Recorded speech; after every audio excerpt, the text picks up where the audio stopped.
Assalamualaikum warahmatullahi wabarakatuh. Sahabat sekalian yang dirahmati Allah, alhamdulillah kita bisa berjumpa kembali dalam kajian kitab Al-Usul fi Shalah yang disusun oleh Syekh Sa'id bin Ali bin Wahab Al-Qahtani.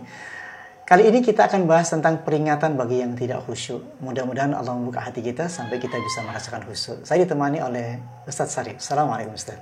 Waalaikumsalam warahmatullahi wabarakatuh. Ustaz, kita ngobrol-ngobrol dulu deh tentang bagaimana peringatan-peringatan Allah terhadap orang yang tidak khusyuk. Kadang peringatan ini sering kita baca dalam Al-Quran, fawailul musallin alladzina hum an salatihim sahun alladzina hum yura'un wa yamna'unal ma'un. Itu kan peringatan juga. Neraka wellah orang yang salat yang di dalam salatnya ia sahun, lalai. Dan di dalam salatnya wala yadhkurunallah. Dalam salatnya ia tidak ingat Allah. Jadi sehingga ia sholat akan terburu-buru karena tidak punya kesadaran wa yamkuru fi sujudi. Nah, dalam sujudnya terburu-buru. Nah, peringatan ini tetap akan kita pelajari sampai kita bisa merasakan. Tujuannya adalah agar kita melakukan sholat itu dengan sempurna yang sampai sempurnanya. Insya Allah. Tolong Ustaz dibahas sampai tuntas tentang ini pas bab berapa nih Ustaz? Pembahasan yang ke-10. Yang ke-10 ya? Insyaallah. Silakan Ustaz. At-tahdhiru min tarkil khusyu'i fi sholati. Peringatan bagi orang meninggalkan khusyuk dalam salatnya ya. Jadi ada peringatan situ. Tarkul khusyu'i fi sholati. Meninggalkan khusyuk dalam salat yusabbibu tarka arkaniha. Disebabkan meninggalkan rukun-rukun salatnya. Wa wajibatiha. Dan yang wajib-wajibnya. Fala yumkinu lil khashi'i lillah. Fala yumkinu, mana nggak mungkin dia khusyuk dalam salatnya. Fi salatihi. Ya. Ayyankura salatahu. Karena ia terburu-buru dalam salatnya. Jadi nggak mungkin orang bisa khusyuk ketika wayangkuru fi sujudi. Jadi ia terburu-buru dalam sujudnya dan seterusnya. Ini lihat dari lahiriahnya saja sudah menunjukkan bahwa keadaan batinnya sudah memang tidak paham di dalam salatnya itu, tidak sadar. Istamir. Au yatsruka syai'an min arkaniha. Atau meninggalkan rukun-rukunnya. Au wajibatiha. Atau wajib-wajibnya. Ala aqallil ahwal. Dalam keadaan apapun. Artinya dari mulai berdirinya ruku sampai sujud itu dalam kondisi itu ia tidak sadar. Li'annahu yastakhdiru 'azamatallah. Karena ia mengagungkan Allah, menghadirkan jiwanya di hadapan Allah. Wa yakhafu 'iqabahu. Karena ia takut atas siksaan. Wa yarju thawabahu. Dia mengharapkan pahala. Ya, ampunan dari Allah dan pahala di situ. Walihada ja'at an-nususus tsabitah. Dan untuk ini ketemulah peringatan-peringatan itu sampai kita akan bisa menjaga ya dari ancaman-ancaman Allah itu karena ketidakhadiran dalam salat kita. Bitahdhiri minal umuril atiyah. Dengan peringatan di bawah ini. Al-amrul awwal. At-tahdhiru min naqris sholati. Peringatan bagi orang yang cepat-cepat dalam sholatnya. Terburu. Wa yamkuru fi sujudi kan ya, nyambungnya ke sana ya. Baik. Wa adami itmamiha. Hilangnya kesempurnaannya. Kesempurnaan dalam sholat. Jadi tidak tumaknina tadi. Jadi hilangnya kesempurnaan dalam sholat, yaitu terburu-buru tadi kan, tidak sempurna. Dikuatkan dengan hadis Nabi li hadithi Abi Hurairah radhiyallahu an. Ya. Anin Nabi sallallahu alaihi wasallam qala Innar rajula sesungguhnya ada seorang laki-laki salat la yusalli sittina sana. Ia telah salat selama 60 tahun. Jadi lama sekali ya. Kira-kira umur berapa dia mulai salat? 60 tahun salat. Ya gitu kan. Berarti 60 tahun salat berarti jatuhnya berapa? 75 tahun. Misalkan dimulai dari 15 tahun. 15 tahun. Berarti 75 tahun ya.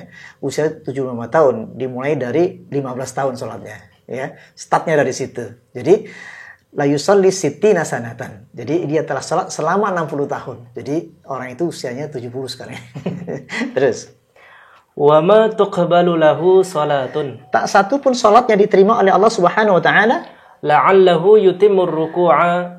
Ada kalanya ia tumak nina, sempurna dalam rukuknya.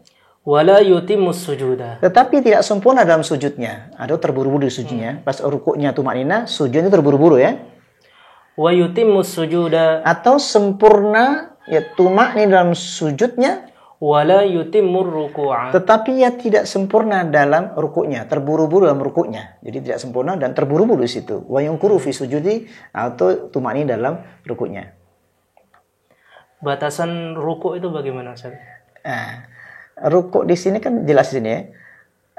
Ada satu hadis yang mengatakan idza raka'a basata dhahrahu hatta law subaha lil ma' lastaqara. Pertama, rukuk itu yang lurus punggungnya itu. Hatta ya'khudha kullu 'udwin ma'khadahu. Ukurannya sampai ya'khudha kullu 'udwin, tulang-tulang itu sampai terasa itu pada tempatnya. Jadi begitu rukuk itu ukurannya bukan bacaan. Ukurannya itu rukuknya. Karena yang rukun itu gerakannya. Sementara bacaan itu ada bisa sunnah atau bisa wajib kan itu. Nah, sekarang kita bahas rukuknya di sini kan. Ketika ruku, yang pertama Allah menyuruh kita, Rasulullah menyuruh kita, Allahumma laka raka'tu wa bika amantu wa laka aslamtu khashi'a laka sam'i wa basari wa mukhi wa 'azmi wa asabi. Berarti melibatkan semua. Jadi penglihatan mataku, pendengaranku, otakku, tulang-tulangku dan seluruh saraf. Sehingga ketika ruku di situ tumaknina. Hatta ya'khudha kullu 'udwin ma'khadahu. Ukurannya adalah sampai engkau tuh tenang. Tulang-tulangnya, otaknya, saraf-sarafnya yang mengikuti. Tenang sekali. Jadi ukurannya itu rukuk tenang. Hatta tatma'inna raki'an. Sampai kau tumaknina dalam rukuk. Tumaknina itu tenang. Nah, disinilah yang barangkali jangan terburu-buru sampai kita baru sujudnya langsung diangkat. Atau rukuknya Allahu Akbar tiba-tiba diangkat. Itu membatalkan sholat. Karena ini rukun. Nah, kadang kita mengukur bacaannya. Jangan mengukur bacaannya. Bacaannya itu wajib atau sunnah. Dan di situ kita rasakan rukuknya itu. Terasa betul diamnya. Makanya ukurnya apa? Tulang-tulang. Nah, ketika tulang-tulang dikendorkan ya. Sampai hatta ya'khudha kullu udwin. Kullu udwin kan semua tulang. Jadi tadinya kalau kita kaku begini. Tapi ketika letakkan tenang. Nah ketika tenang. Kendor semuanya, nah itu kan merasakan sampai engkau merasakan nyaman. Nah situ, maka di situ energi itu akan terasa itu, relanya. Ditambah bacaannya itu penuh pujian. Subhanadil jabarut wal malakut wal kibriya wal azama. Ada lagi subhana rabbil azim wa bihamdi. Nah, banyak bacaan-bacaan yang membuat pujian-pujian. Orang memuji itu karena senang. Karena tenang, karena nyaman. Nah, disitulah letaknya kenyamanannya bisa dirasakan itu. Istamir. Man mata wa huwa la yutimmu ruku'ahu. Barang siapa yang mati dan dia dalam sholat itu tidak sempurna rukuknya, wa yankuru fi sujudi. Wa yankuru fi sujudi, dan terburu-buru dalam sujudnya. Kan nyambung ya. Nah, dalam kondisi ini jika engkau mati posisi seperti ini, ya gitu kan. Mata ala ghairi millati Muhammadin sallallahu alaihi wasallam. Mata ala ghairi millati Muhammadin sallallahu alaihi wasallam. Engkau mati dalam kondisi engkau tidak sempurna imanmu. Atau kalau ekstrim, mata ala ghairi millati Muhammadin sallallahu alaihi wasallam. Engkau mati dalam kondisi bukan umat Rasulullah sallallahu alaihi wasallam. Kalau bukan umat Nabi berarti siapa dong kan gitu. Kalau bilang kafir salah. Nggak dibilang kafir, nyatanya begitu. Nah, ini jadi problem buat kita. Saya akan pegang yang ini saja, gitu deh. Kalau aku tidak sholat, yusalluna wa la yusallun. Dia sholat tapi tidak sholat. Apa dong kan gitu. Nah, ini harusnya menjadi renungan khusus, pemikiran khusus. Toh ilmu ini apa Ustaz? Ilmu ini pasti kita pakai. Kalau nggak kita lakukan sesungguhnya sebenarnya rugi kita. Yusalluna wa la yusallun. Dia sholat tapi tidak sholat, kan rugi sekali. Bahkan ancamannya apa lagi? Fawailul lil musallin alladzina hum an salatihim sahun. Termasuk sahun, lalai. Rukuknya nggak sadar, lalai. Ya, ini yang menjadi ancaman-ancaman yang sangat mengerikan bagi orang yang beriman, ya, sehingga kita mengharapkan ini semua yang kita laksanakan. Dan kajian ini mudah-mudahan kita bisa sampai semua mengikutinya. Jadi bisa nggak ini kita laksanakan?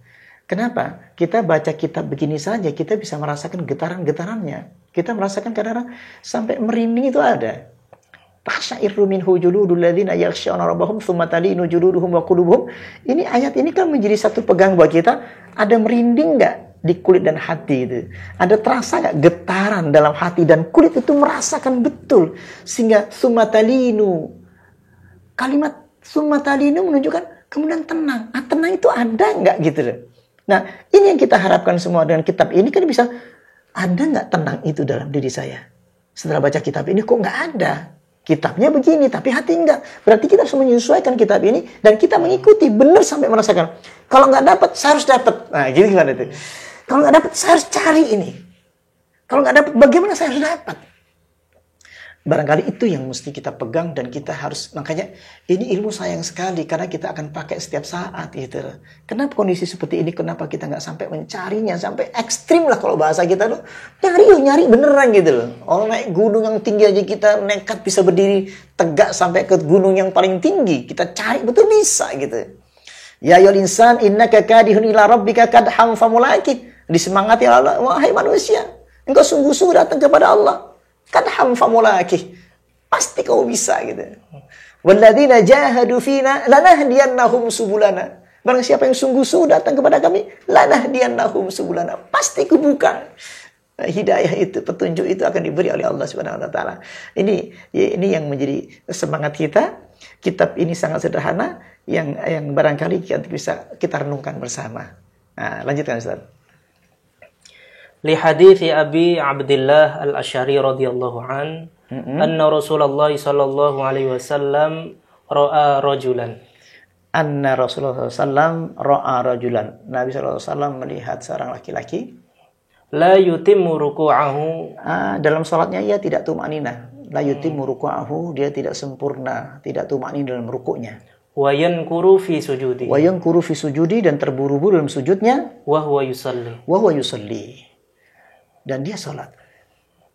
Faqala Rasulullah sallallahu alaihi wasallam, lalu beliau bersabda, "Lau mata hadza ala halihi hadhihi, mata ala ghairi millati Muhammad." Lau mata hadza ala halihi hadhihi, mata ala ghairi millati Muhammad sallallahu alaihi wasallam. Kalau dia mati dalam kondisi salatnya seperti ini terburu-buru, mata ala ghairi millati Muhammad sallallahu alaihi wasallam. Ini yang menjadi mengerikan untuk kita semua ya Ustaz. Mudah-mudahan sampai bagaimana kita akan dapatkan ilmu ini. Nah, kita diajak untuk merasakan itu. Jadi mudah-mudahan semua sahabat, kerabat, teman semuanya, imam dan makmum segera ingin mencoba bagaimana melaksanakan, mempraktekkan ilmu ini sampai kita bisa merasakannya. Masih ada Ustaz? Tsumma qala, kemudian beliau bersabda, mathalul ladzi la yutimmu ruku'ahu, perumpamaan orang yang tidak sempurna dalam rukuknya, wa yankuru fi sujudihi, wa yankuru fi sujudi, terburu-buru dalam sujudnya, mathalul ja'i', seperti orang yang lapar, ya'kulut tamra, dia makan korma, satu korma, wat tamrotain, atau dua biji korma gitu ya. La yughniyani anhu syai'a. Bisa nggak mengenyangkan itu? Nggak bisa. Makanya rasanya apa? Mau cuma satu atau dua korma, gimana bisa merasakan kenyang? Jadi nggak ada nikmatnya, rugi, sayang gitu loh. Sholat yang sudah diwajibkan pasti akan sholat. Kenapa kita akan terburu-buru? Kenapa kita tidak merasakan yang asing bagi kita selama ini sejak kecil ya? Asing bagi kita, belajar merasakan itu.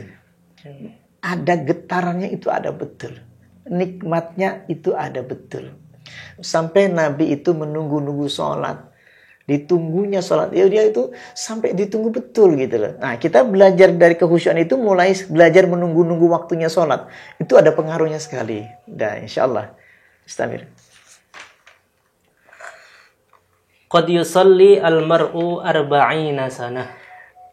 Qad yusalli al-mar'u arba'ina sanatan. Ini ada orang juga, ada orang sholat yang sudah 40 tahun dia sholat. Yang tadi 60 tahun, sekarang ada juga yang 40 tahun sholat. Li hadithi Hudzaifah, Hadis dari Huzaifah, mauqufan alaih, annahu dakhala al-masjid. sesungguhnya ia masuk masjid. Fa idza rajulun yusalli, Fa'idha rajulun yusalli, apabila seorang laki-laki sholat, faja'ala la yutimur ruku'ah, maka ia sholat tapi tidak sempurna rukuknya. walas sujudah, Dan juga tidak dalam sujudnya. Jadi rukuknya tidak sempurna, sujudnya pun tak sempurna. falamma insarafa, Setelah ia selesai sholat, faqala lahu Hudzaifah, lalu Huzaifah berkata, mundu kam tusalli hadhihi shalah, sejak kapan kamu sholat ini? Jadi ketika dia sholatnya terburu begitu cepatnya gitu kan, ditegur, sejak kapan sholat kayak gini nih gitu kan. Nah, terus qala mundu arba'ina sanah, ia menjawab, qala mundu arba'ina sana. Sejak 40 tahun yang lalu. Jadi 40 tahun sholat macam ini sudah terjadi. Jadi, bagaimana kita sekarang ini? Nah, ini menjadi pelajaran kita. Sejak kapan kita ini? sejak SD. Sejak SD berapa tahun sekarang? Umur saya seperti itu bagaimana? Apa komentarnya Sayyidina Huzaifah ini? faqala lahu Hudzaifah, Berkata kepadanya Huzaifah, ma sallaita mundu arba'ina sanah, engkau tidak pernah sholat sejak 40 tahun yang lalu. walau mitta wa hadhihi salatuka, Jika kau mati kalau sholatnya seperti ini, la mitta ala ghairil fitrah, engkau mati dalam kondisi bukan fitrah dari Allah Subhanahu wa taala. Jadi orang itu yuladu alal fitrah. Engkau dalam kondisi tidak bersih. Bukan fitrah Nabi Muhammad SAW. Jadi atau bukan umat Nabi, itu maksudnya itu, ya. Nah, jadi lau mata hadza ala halihi hadhi mata ala ghairi millati Muhammadin sallallahu alaihi wasallam. Nyambungnya kepada hadis yang tadi itu. Sehingga engkau mati dalam kondisi bukan umat Kanjeng Nabi sallallahu alaihi wasallam. thumma aqbala alaihi yu'allimuhu, Kemudian Sayyidina Huzaifah itu menghadapkan wajahnya kepada dia, lalu ia ngajarkan bagaimana sholat yang sempurna tadi, yang tidak terburu-buru lagi. Dan insya Allah ini kesempurnaan sholat yang diajarkan Sayyidina Huzaifah, yang diambil dari ajaran Rasulullah SAW, dan dia melihat Rasulullah bagaimana tumainahnya, rukuknya, sujudnya, seterusnya. Mudah-mudahan ini manfaat untuk kita semuanya. Terima kasih jamaah sekalian, mudah-mudahan kajian kitab ini bisa kita praktekkan dan kita bisa rasakan dan kita bisa mendapatkan manfaat daripada tumaninah itu. Terima kasih. Wassalamualaikum warahmatullahi wabarakatuh.